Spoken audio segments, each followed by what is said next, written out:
ඔයත් බඩු බලන්න කැමති කෙනෙක් නම් පල්ලෙහෙන් කමෙන්ට් එකක් දාගෙන යන්න. කැවිලි හදන්න විශේෂයෙන්ම බඩු ටිකක් ගන්න තමයි. එතන තියෙනවා කෙහෙල්මුව එකක්. සුදු පාට කරවිල. හැබැයි අර හීන් ඉඟුරු එක තමයි ටිකක් රස. ඇහෙනවනේ?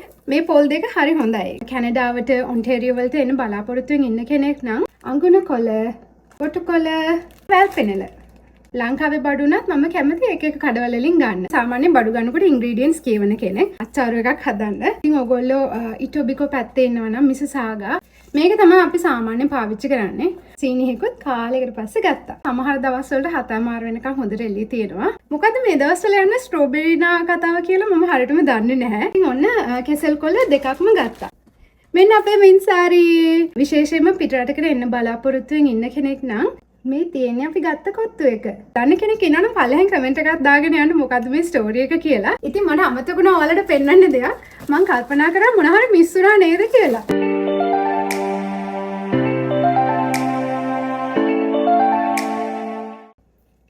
හෙලෝ කොහොමද ඔයාලට? මම හිතනවා ඔයාලා හැමෝම සතුටින් පරිස්සමෙන් ඉන්නවා ඇති කියලා. ඉතින් බ්‍රවුන් සෙලොනීස් ෆුඩ් ජර්නල් එකට ඔයාලා හැමෝම ආදරෙන් පිළිගන්නවා. ඔයාලට පිටිපස්සෙන් සද්ද එහෙම ඇහෙයි. මොකද අපේ මින්සාරි එහෙ මෙහෙ දුවනවා. ඉතින් සමහර විට ඔයාලට මේ එක එක සද්ද ඇහෙයි. ඒක ගණන් ගන්න එපා. ඉතින් අවුරුද්දත් ළඟම එන නිසා කැවිලි හදන්නත් කාලේ හරි. ඉතින් අපි අද ගියා ලංකාවේ කඩේකට බඩු ගන්න. මම අද ගෙනල්ලා තියෙන ඔයාලට ග්‍රොසරි shopping වීඩියෝ එකක්. රෙසිපි වීඩියෝ එකක් නෙමෙයි. මම හිතනවා මේ වීඩියෝ එකටත් ඔයාලා කැමති වෙයි කියලා. එහෙනම් අපි බලමු මොනවද අද මම ගෙනල්ලා තියෙන්නේ කියලා. සාමාන්‍යයෙන් අපි ලංකාවේ බඩු ගන්න කඩ කීපයකටම යනවා. අපි ඉන්න තැන ඉඳලා සාමාන්‍යයෙන් පැයක් එකමාරක් අතර දුරින් කඩවල් 3-4ක්ම තියෙනවා ලංකාවේ බඩු ගන්න ඒවා. ඉතින් අද අපි ගියේ ඉටෝබිකෝ පැත්තේ තියෙන උත්යාස් කියන කඩේට. ඉතින් මම දානම් ෆොටෝ එකක් ඔය සයිඩ් එකෙන් ඔයාලට බලන්න. එතනින් අපි ගොඩක් ලංකාවේ බඩු ගත්තා. ලංකාවේ එළවලුත් ගත්තා. ඒ වගේම තව පොඩි බඩු වර්ගයක් ගන්න අපි චයිනීස් සුපර් මාකට් එකකට ගියා. ඒකේ නම Nations. ඒක නම් අපි ඉන්න පැත්තේ තියෙනවා. ඉතින් අපි එන ගමන් ඒ අතරමැද තියෙන තැනක් නිසා අපි ඒකටත් ගිහිල්ලා එතනනොත් බඩු ටිකක් අරගෙන ආවා. මුලින්ම මම ඔයාලට පෙන්නන්න ලංකාවේ කඩේ මොනවද මම ගත්තේ කියලා. එහෙනම් බලමු මොනවද තියෙන්නේ කියලා. මම පෙන්නන්නම් දැන් මෙතන තියෙන එළවලු මොනවද කියලා. මේ වගේ ගණන් මම ඔයාලට පස්සේ බිල් එක පෙන්නන්නම්. එකින් එක කියන්නේ නැහැ. මොන හරි දෙයක් විශේෂයෙන් ඔයාලට දැනගන්න තියෙනවා නම් මැසේජ් එකක් දාන්න නැත්නම් කමෙන්ට් එකක් දාන්න පල්ලෙහැන්. මම දැන් පෙන්නන්නම් මොනවද තියෙන එළවලු කියලා. මෙතන තියෙනවා කෙහෙල්මුව එකක්. ඒ වගේම මාළු මිරිස් නම් නෝමල් කඩවලත් තියෙනවා. ඉතින් මම ෆිෂ් ඩෙවල් එකක් හදන්න ඉන්නේ. ඒකට තමයි මාළු මිරිස් ගෙනාවේ. මෙතන තියෙනවා කලන බටු. ඒ වගේම මට හම්බුණා සුදු පාට කරවිල. ඉතින් මේක ගෙනාවා. මට හිතුණා මේක ඉවුවා නම් හොඳයි කියලා. බදින්න නෙමෙයි උයන්න තමයි ප්ලෑන් එක. සුදු කරවිල තමයි මේ තියෙන්නේ. ඊට පස්සේ තව ගෙනාවා වැටකුළු කරලක්. ඊට පස්සේ මෙතන තියෙනවා ඉඟුරු. මම කැමති මේ පොඩි ඉඟුරු එක ගන්න. මේක ගොඩක් පොඩි නැහැ. හැබැයි අර හීන් ඉඟුරු එක තමයි ටිකක් රස. ඉතින් මේක ගත්තා. සාමාන්‍ය ලොකු ඉඟුරුත් තියෙනවා. ඒක නම් ගොඩක් රස නැහැ. වතුර වගේ. ඉතින් මේක තමයි මම ගත්ත ඉඟුරු එක. ඊට පස්සේ තව මම ගත්ත සුදු ලුණු. මෙතන තියෙනවා කොච්චි. පොල් සම්බෝලයකට එහෙම රස නිසා කොච්චි ටිකක් ගත්තා. ඒ වගේම ලෙමන්, දෙහි. මේ දෙක නම් සාමාන්‍ය කඩවලක් තියෙනවා. ඉතින් ආයි කඩේකට යන්න ඕනේ නැහනේ. එතනින්ම අරගෙන ආවා. ඊට පස්සේ තව තියෙනවා මෙතන බෝන්චි. කොළපාට බෝන්චි තමයි මම ගත්තේ. මම මේ වීඩියෝ එක කරන්නේ ඊස්ටර් එක දවස්වල. ඒ කියන්නේ අද අප්‍රේල් 4 හෙට තමයි ඊස්ටර් තියෙන්නේ. මම හිතනවා මේ වීඩියෝ එක මම අදම හරි හෙට දායි කියලා. ඉතින් ඊස්ටර් එකට හදන්න කියලා තමයි ප්ලෑන් එක තියෙන්නේ බෝන්චි එහෙම. ඊට පස්සේ මැල්ලුම් විදිහට මම ගෙනාවා අඟුණ කොළ. කරවලත් එක්ක රසයිනේ. ඉතින් අඟුණ කොළ එකක් ගෙනාවා. ඊට පස්සේ කැඳ බොණ්ඩ කියලා හිතාගෙන ගෙනාවා ගොටු කොළ. මෙතන තියෙනවා වැල් පෙනල. මේ දවස්වල කොළ ಜಾති තියෙනවා. සාමාන්‍ය ඒ කඩේ ගොඩක් කොළ ජාති තියෙනවා. මං එක එක කෑම හදනවා වගේම ආසයි ගොඩක් එක එක කඩවලින් බඩු ගන්නත්. අපි එකම කඩේට හැමදාම යන්නේ නැහැ. හැම සතියෙම යන කඩ තියෙනවා. ඒ අරින් විශේෂ බඩු ගන්න මං එක එක කඩවල වලට යන්න කැමතියි. ලංකාවේ බඩුනත් මම කැමති එක එක කඩවල වලින් ගන්න. ඒතර අපි try කරන්න පුළුවන් තියෙන වෙනස් ಜಾති. ඉතින් මේ කඩේ සාමාන්‍යයෙන් ටිකක් බඩු ගොඩක් තියෙන කඩයක්. ටිකක් ලොකුයි. ඉතින් ඔයගොල්ලෝ ඉටෝබිකෝ පැත්තේ ඉන්නවා නම් මිසසාගා ඔන්ටාරියෝ වල මේ GT අවට ඉන්නවා නම් ඔයාලට පුළුවන් ගිහිල්ලා එතනින් බඩු ගන්න. ඊට පස්සේ මෙතන තියෙනවා ගස් ලැබු ගෙඩියක්. පළතුරු විදිහට. තව එතන පේරෙහිම තිබ්බා. අපේ මේ සතියේට ගොඩක් පළතුරු තියෙන නිසා මම ඒව ගත්තේ නැහැ. ඊළඟ පාර ගියාම මම ගන්නම්. ඊට පස්සේ කැවිලි හදන්න විශේෂයෙන්ම බඩු ටිකක් ගන්න තමයි ගියේ. මෙතන තියෙනවා පොල්. සාමාන්‍යයෙන් මෙහි අනිත් කඩවලත් පොල් ඕන තරම් තියෙනවා. හැබැයි අපි නෝටිස් කරලා තියෙන දේ තමයි ලංකාවේ කඩේ පොල් ගත්තම ටික කාලයක් තියාගන්න පුළුවන්. එහෙම නැත්නම් අනිත් කඩවලින් ගත්තම ඒවා හරියට සවුත් වෙලා තියෙන්නේ. අහිනවනේ මේ පොල් දෙක හරි හොඳයි. කියන්නේ හොඳට තියෙනවා. ඉතින් අපි ගොඩක් වෙලාවට පොල් ගන්නවා නම් ලංකාවේ කඩෙන් තමයි ගන්නෙ. පොල් ගෙඩි එකක් දෙකක් අපේ තියෙන හදන කෑම අනුව ඉතින් ගන්නවා. ඉතින් මේ තියෙන පොල්. ඊට පස්සේ මම ගත්තා කැප්ටන් ටින් මාළු එකක්. මේක ගත්ත මොන හරි කට්ලට් මොන හරි ෂෝට් ඊට්ස් හදන්න වගේ. සාමාන්‍යයෙන් මම පොලොස් එක එක දේවල් try කරලා තියෙනවා. ඉතින් මම ගන්න එක බ්‍රෑන්ඩ් එකක් තියෙනවා. ඒකේ පොලොස් තමයි සාමාන්‍යයෙන් හොඳ. හැබැයි මට නිකන් try කරන්න ඕන නිසා මේක චුට්ටක් ගාණක් අඩුයි. ඉතින් මම මේක අරගෙන ආවා. කොහොම වෙයිද දන්නේ නැහැ. try කරලා බලලා මම ඔයාලට කියන්නම් මේක හොඳයිද කියලා. මම සාමාන්‍යයෙන් ටිප් එකක් විදිහට මම සාමාන්‍යයෙන් බඩු ගන්නකොට ඉන්ග්‍රීඩියන්ට්ස් කියවන කෙනෙක් ගාන වගේම. ඉතින් මම ගොඩක් වෙලාවට මොන හරි ප්‍රිසර්වේටිව්ස් දාලා තියෙනවට වඩා දාලා නැතිව තමයි ගන්නෙ. මේකේ තියෙන්නේ green jackfruit, water and salt. ඉතින් මුකුත් preservatives දාලා නැහැ. වතුරයි ලුණුයි පොලොසුයි තමයි තියෙනවා කියන්නේ. ඉතින් මේක හදලා බලන්නම්. සමහර විට මේව ගොඩක් හයි හදුවට පස්සේ බලමු හදලා බලමු. මම පොලොස් හදපු රෙසිපි එකක් පෝස්ට් කරලා තියෙනවා. ඔයාලා කැමති නම් ඔයාලට පුළුවන් ඒක try කරන්න. මම ඒකත් link කරලා තියන්නම්. කැමති කෙනෙක්ට try කරන්න පුළුවන්. ඊට පස්සේ අවුරුද්දට මම කැවිලි හදාගන්න හිතාගෙන ඉන්න වෙනස් විදිහ කැවිලි ටිකක්. ඒ වගේම මම ප්ලෑන් කරන් ඉන්නවා අච්චාරු එකක් හදන්න. ඉතින් ඒක නිසා පොල් විනාකිරි එකක් ගත්තා. මේක නම් ගාන තියෙනවා. මේක 4.99යි. මේක MD බ්‍රෑන්ඩ් එකේ මිලිලීටර් 750. ඉතින් මේක ගත්ත විනාකිරි එක අච්චාරු හදන්න. ඊට පස්සේ පැණි කිතුල් පැණි ගොඩක් ජාති තිබ්බා. ඊට පස්සේ මම බලලා මේ කිස්ට් එකේ කිතුල් පැණි එක ගත්තා. මේක 7.99යි. මම හිතන්නේ මම කලින් කිස්ට් එක පාවිච්චි කරලා තියෙනවා. මේකෙත් මොකොත් වෙන ඉන්ග්‍රීඩියන්ට්ස් නැහැ. කිතුල් පැණි විතරයි දාලා තියෙන්නේ. ඉතින් මම මේක ගත්තා කැවිලි හදන්න. දැන් ටික ටික කරවල වේගෙන ඉන්නේ. ඒක නිසා මම වීඩියෝ එක ඉක්මනට කරලා ඉවර කරන්නම්. මොකද මේ දවස්වල ස්ප්‍රින්ග් එක උනාට කරවල වෙනවා සමහර දවස්වල සමහර දවස්වලට 7:00 වෙනකම් හොඳට එළිය තියෙනවා. දැන් වෙලාව 5යි කාලයි. ඒ ටිකක් විතර කරවලයි. කරවල වෙන්න කලින් මම ඉක්මනට මේ බඩු ටික පෙන්නලා ඉවර කරන්නම්. ඊට පස්සේ මම තව ගත්තා සුදු කලර්. මේක 2.49යි. ඊට පස්සේ අබෑට ගත්තා 1.49යි. අබෑට තියෙනවා මේ ටික ගත්ත මේ මොනවද අච්චාරුවකට මදි වුණොත් කියලා වැඩිපුර ඕනේනේ. ඒක නිසා අබෑටත් ගත්තා. තව ගත්තා මෙන්න මේ sugar. මේක තමයි අපි සාමාන්‍යයෙන් පාවිච්චි කරන්නේ. අපේ ගෙදර සුදු සීනි පාවිච්චි කරන්නේ නැහැ. මොන හරි විශේෂ කෑමක් හරි අපි ගොඩක් වෙලාවට සීනි දාන්නේ නැහැ තේ වලට. දානවා නම් ඒත් දාන්න මේ වගේ brown sugar එකක්. මේක demerara sugar එක. මේක තමයි ගොඩක් වෙලාවට අපි ගන්නෙ. සමහර වෙලාවට අපි පැකට් එක ගන්නවා, සමහර වෙලාවට ලොකු බෝතලේ ගන්නවා. අද ගත්තේ නිකන් සාමාන්‍ය medium size බෝතලේ. මේක 3LD කියලා ගහලා තියෙන්නේ. ගාන නම් මේකේ ගහලා නැහැ. ඊට පස්සේ තව සුදු සීනි එකක් ගත්තා. මේක ගත්තේ කැවිලි හදන්න. මම හිතන්නේ මේ සීනි එක අපිට ගොඩක් කාලෙකට තියෙනවා. ඒ කියන්නේ මේ වගේ සීනි එකක් ගත්තම අපේ ගෙදර මාස ගාණක් තියෙනවා. මොකද අපි තේ වලට එහෙම පාවිච්චි කරන්නේ නැති නිසා. ඉතින් එක්ක කෑමක් හදනකොට විතරයි සුදු සීනි එක පාවිච්චි කරන්නේ. සමහර කෑම වලට. ඉතින් යන සීනි එකකුත් කාලයකට පස්සේ ගත්තා. තව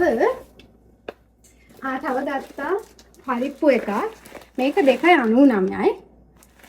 හැමෝගෙම ජාතික ආහාරය. මමත් පරිප්පු කන්න සාමාන්‍යයෙන් ආසයි. ඉතින් ඔන්න පරිප්පු එකක් ගත්තා. ඊට පස්සේ තව ගත්තා රුලන් එකක්. මේක රෝස්ටඩ් එකක්. රෝස්ටඩ් රුලන් එකක් 3.99යි. 12B තියෙනවා. තව ගත්තා unroasted rice flour එකක්. මේක 3.49යි. කොච්චරද? ග්‍රෑම් 900ක්. මේක ගත්ත කැවිලි හදන්න. ඊට පස්සේ ආට පිටි 6.99යි. මේක ග්‍රෑම් 1816ක්. ආට පිටි එකක් ගත්තා. මීට වඩා ලොකු පැකට් එකක් තියෙනවා. සාමාන්‍ය මේ පැකට් එක අපි දෙන්නෙක් නිසා මේක අපිට ඇති. ඉතින් මම මේක තමයි ගත්තේ. තව මම හිතන්නේ අන්තිම එක ලංකාවේ කලින් ගත්ත. මෙන්න මේ සුදු හාල් එක ගත්තා. කිරිබත් හදන්න සාමාන්‍ය හරි කැවිලි වලට අවශ්‍ය වෙනවා නම් ඒකට මේ සුදු හාල් එක ගත්තා. මේක 11.99යි. 8LB තියෙනවා. මෙන්න මේක තමයි මම ගත්තේ. හරි මං හිතන්නේ ඒ ටික තමයි ලංකාවේ කඩෙන් අරගත්තේ.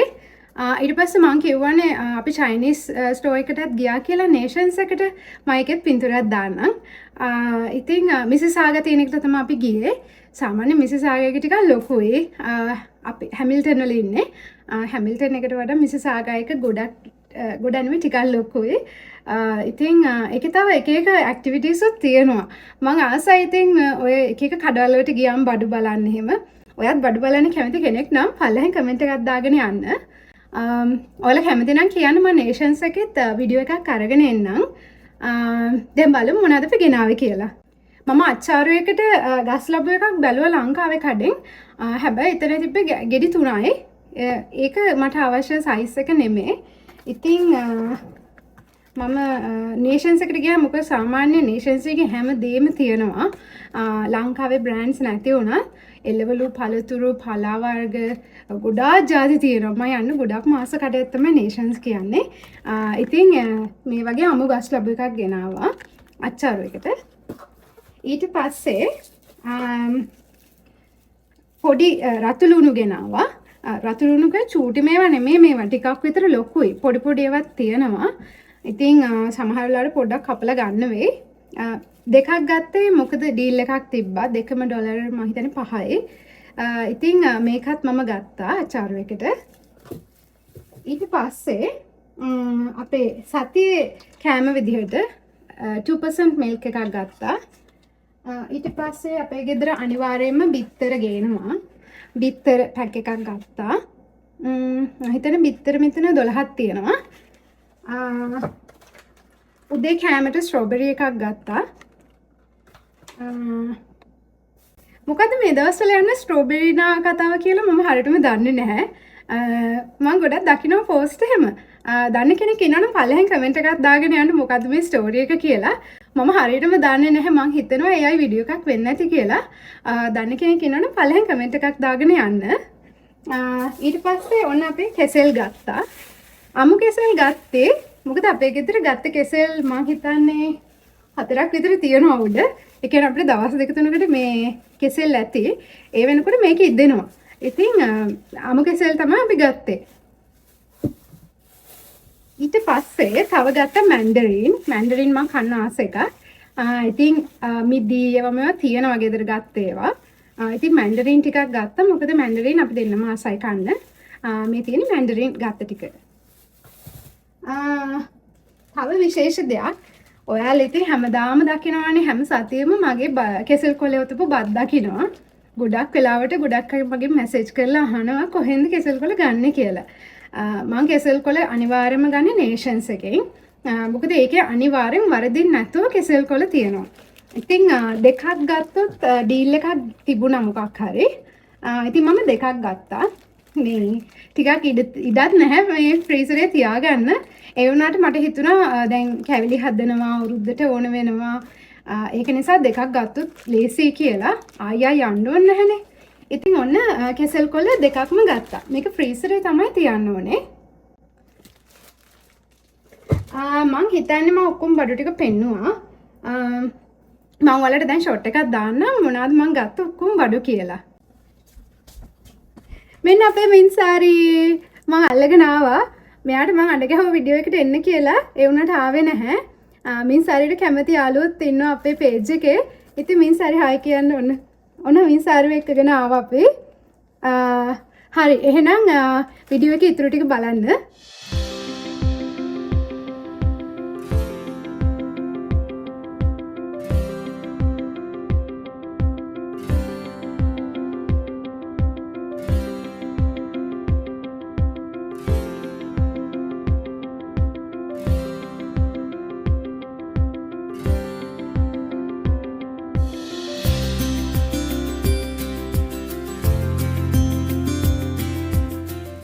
ඒ වගේම තව දෙයක් තමයි මම මේ කඩේ ඇතුලේ වීඩියෝ කරේ නැහැ මේ ග්‍රොසරි හෝල් එකට. හැබැයි ඔයාලා කැමති නම් කියන්න මම ඊළඟ පාර ගියාම ඔයාලට කඩේ ඇතුලේ පෙන්නන්නම් කොහොමද කියලා. මම ෆොටෝස් ගොඩාක් ගත්තා. දැන් ඔයාලා ලංකාවේ ඉන්න කෙනෙක් නම් මේ වීඩියෝ එක බලන ඔයගොල්ලෝ දන්නේ නැහැනේ ලංකාවේ මොන වගේ කැමද මෙහි තියෙන්නේ කියලා. විශේෂයෙන්ම පිටරටකට එන්න බලාපොරොත්තුවෙන් ඉන්න කෙනෙක් නම් කැනඩාවට ඔන්ටේරියෝ වලට එන්න බලාපොරොත්තුවෙන් ඉන්න කෙනෙක් නම් මම දාලා තියෙනවා ඔක්කොම මේ ෆොටෝස් ටික Facebook එකේ. මම ඒකේ link එකක් පල්ලෙහෙන් දාන්නම්. මම ඒක ලබන සතියේ තමයි ඇත්තටම දාන්න හිතාගෙන ඉන්නේ.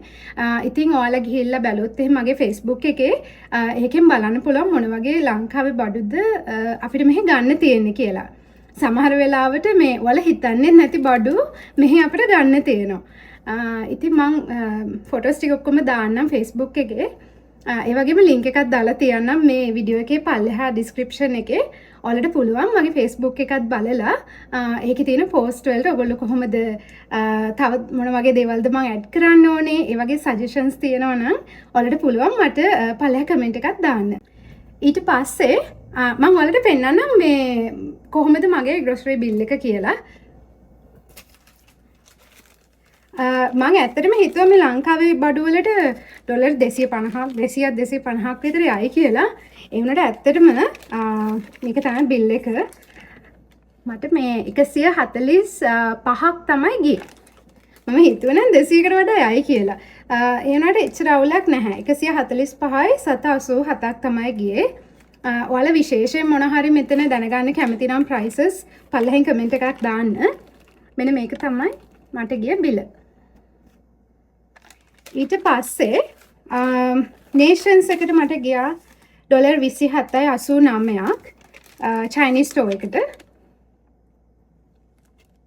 තියෙන්නේ බිල. ඊට අමතරව අපි සාමාන්‍යයෙන් මේ ලංකාවේ බඩු ගන්න කඩේට ගියාම අපි ඉතින් පැයක් එකමාරක් විතර යනවානේ. ඊට පස්සේ ඒ හරියම තියෙනවා හොඳ ශ්‍රී ලංකන් කඩ කෑම කඩ. ඉතින් එතන තියෙනවා නන්දා කියලා නන්දා කේටරින් කියලා එකක්. ඒකේ කෑමත් හරි රසයි. මේ මුකුත් පේඩ් ප්‍රොමෝෂන් එකක් නෙමෙයි. හැබැයි ගොඩක් වෙලාවට අපි එතනින් ගියාම ෂෝට් ඊට්ස් වගේ එන ගමන් කන්න අරගෙන එනවා. ඉතින් අපි ගත්තා එතනින් එග් පේස්ට්‍රි, ෆිෂ් රෝල්, තව ෆිෂ් රෝටි, මටන් රෝල්, ඊළඟට මසාලා ටී, ඒ වගේ තව ගත්තා ඉන්දියාපු කොත්තුවක්. ඉතින් ඒ ටික ඔක්කොටම 16.90ක් ගියා. තියෙන එක. ඉතින් මේ ටික තමයි අද අපේ ග්‍රොසරි බිල. සාමාන්‍යයෙන් අපිට මෙච්චර ලොකු බිලක් යන්නේ නැහැ සතියකට. අපි ගන්න බඩු අනුව තමයි. කොස්කෝ ගියොත් එහෙම අපිට පොඩි බිලක් එනවා සමහර වෙලාවට. මොකද අපි ඒකේ ගන්නේ හෝල්සේල් බඩුනේ. අපේ මින්සාරේට ඒකෙන් ට්‍රීට්ස් ගන්නවා. ඊළඟට එයාගේ ලිටර් බොක්ස් එකට ලිටර් ගන්නවා. ඒ වගේ විශේෂ දේවල් ගන්න තමයි අපි කොස්කෝ එකට යන්නේ. කොස්කෝ අපි කලින් ගියා. ඔයාලා කැමති නම් කියන්න මම ග්‍රොසරි හෝල් එකක් ඒකෙත් දාන්නම්. ඉතින් ඒ වගේ ගියොත් අපිට පොඩ්ඩක් බිලක් යනවා. එහෙම නැත්නම් අපිට සාමාන්‍යයෙන් ඩොලර් 50ක් 70ක් අතර තමයි සතියකට ග්‍රොසරි වලට යන්නේ. මොකද ඉස්සරට වඩා ගොඩක් දැන් බඩු ගණන් ලංකාවේ වගේම තමයි. මෙහෙත් හරි බඩු ගණන් ඉතින්. තෙල් එහෙමත් ගණන් ගිහිල්ලානේ. ඉතින් ඉස්සරට වඩා ටිකක් වැඩියෙන් යනවා. හැබැයි ඩොලර් 50 70 තමයි මැක්සිමම් අපිට යන්නේ. 100 යනවා හරි කලාතුරකින්. ඉතින් අද විශේෂ බඩු ගත්තේ නිසා තමයි අපිට මේ වගේ ගාණක් ගියේ. මම ටෝටල් එක දාන්නම් සයිඩ් එකෙන්. ඒ වගේම මම ඔයාලට පෙන්නන්නම් අපි ගත්ත කොත්තු එක. ඉතින් මේ තමයි අපි ගත්ත ස්ට්‍රිං හොපර්ස් කොත්තු එක. නන්තාස් කේටරින් එකෙන් තමයි ගත්තේ. මේක මම හිතන්නේ කීයද? ඩොලර් 5යි උනේ. මේක ස්මෝල් සයිස්. ඒනොට බලන්න මේක ලොකු පෝෂන් එකක් තියෙනවා. වෙජිටේරියන් එකක්. ඒතර අපි දෙන්නටම කන්න පුළුවන්නේ. මේ තියෙන්නේ අපි ගත්ත කොත්තු එක. මේක මම හිතනවා රසයි කියලා හරි සුවඳයි හැබැයි. ඉතින් මේක try කරන්න අපි ගත්තා. මොකද අද අපි දින හැදුවේ නැහැ එළියට ගිය නිසා. තව ටිකකින් අපි පල්ලි යන්නත් ඕනේ. අද සෙනසුරාදා රෑ පූජාවනේ. ඉතින් අපි හිතුවා කොත්තු එකක් ගත්තා නම් අපිට ඩිනර් එක ෂේප් කියලා. ඉතින් මේක තමයි මගේ ග්‍රොසරි හෝල් එක. ඔයාලා කමෙන්ට් එකක් දාන්න. ඔයාලා කැමතිද මේ වගේ වීඩියෝස් බලන්න? මොකද මම සාමාන්‍යයෙන් ප්ලෑන් කරලා තමයි වීඩියෝ කරන්නේ. මේක ටිකක් හදිස්සියෙම කරපු වීඩියෝ එකක්. ඉතින් මේ වගේ ෆෝමැට්ස් වලට ඔයගොල්ලෝ කැමතිද වීඩියෝස් දකින්න? තා මොන හරි ග්‍රොසරි වීඩියෝස් බලන්න ඔයගොල්ලෝ ආසයිද? වෙන තැනකට යන්න ආසයිද? ඒ වගේ කමෙන්ට්ස් මම ආසයි දැනගන්න ඔයාලගෙන්. ඉතින් පළවෙනි කමෙන්ට් එකක් දාගෙන යන්න. ඒ වගේම ඔයාලා මගේ channel එකට අලුත් subscriber කෙනෙක් නම් ඔයාලා මම ආදරෙන් පිළිගන්නවා. ඒ වගේම ඔයාලා මගේ channel එකට තාම subscribe කරලා නැත්නම් මගේ වීඩියෝ මගේ මේ platform එකේ තියෙන content වලට ඔයගොල්ලෝ කැමති නම් subscribe button එක press කරගෙන යන්න. එතකොට ඊළඟ පාරේ මම වීඩියෝ එකක් දානකොට ඔයාලට ඉක්මනට මේ වීඩියෝ එක ඔයාලගේ screen එකට එනවා. ඉතින් මොකද හිතන්නේ කියලා පළවෙනි comment එකක් දාගෙන යන්න. ඉතින් මට අමතකුණා ඔයාලට පෙන්වන්න දෙයක්. මම කල්පනා කරා මොන හරි මිස් වුණා නේද කියලා. ඉතින් මෙතන තියෙනවා මාළු. මේ බෑග් එක ඇතුලේ මාළුයි චිකන් එකකුයි. මම කල්පනා කරා මොනවද අමතකුනේ කියලා. මෙතන තියෙනවා එළියට අරන් පෙන්වන්න ටිකක් අමාරුයි. මේව කපලා තියෙන්නේ. මම ගත්තා හැන්ඩල් වගේක් ගත්තා. ඊට පස්සේ පොඩි බෝල්ලු ටිකක් ගත්තා. මේ එතන මාළු එහෙම තියෙනවා ෆ්‍රෙෂ් මාළු. ඉතින් ඔයාලට මාළු ගන්න පුළුවන්. හැන්දල්ලෝ ඊළඟට බෝල්ලු තව මං හිතන්නේ ගත්තා පරා මාළු ගත්තා. ඉතින් ඒ ටික මට අමතකුණා ඔයාලට පෙන්වන්න. දැන් මතක් කළා ටක් ගාලා අරගෙන ආවා. එහෙනම් ආයෙත් වීඩියෝ එකකින් අපි හම්බ වෙනකම් හැමෝම සතුටින් පරිස්සමෙන් ඉන්න.